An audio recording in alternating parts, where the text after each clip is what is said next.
Good morning, welcome back. This is step 7 on how to create your online course. If you're interested, you can always check out the website I have, educatoronlineresources.yolosite.com. From there, when you log in, you go into online resources, and if you scroll down, this goes through these 7 steps to create an online course. And our last step is measure your success. Now, this won't happen right away. You probably want to find out after an assignment has been submitted, and you want to look at it and see how well those students learned your information. But if you click on the link, it takes you to how to measure effectiveness of your online course, and it goes through a little bit of things that you want to look at. So first off, you want to know if your performance improvement on your course.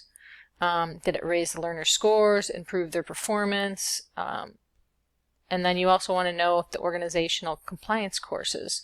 And to me, this is one of those things, I always ask students for feedback. And you might want to have something in there and they say, hey, give me some ideas. What did you think of this? What do you think could have been better? Sometimes they have a lot of more information than you know. And they have some really great ideas. And then last you want to do is you want to share your information. See what can help out others. As I have done for you, showing you how to lay out a course that is pretty basic, pretty easy to understand, and could help a lot of people out.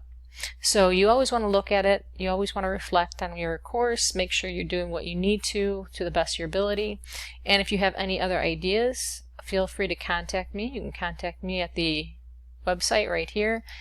You can put down what you're looking for, your name, email. You don't even have to put your phone number if you don't want, but what you want me to go over or discuss or maybe even answer a question on. Again, thank you for watching, and if you have any ideas, feel free to email me. And stay safe, wash your hands, and remember, this too shall pass.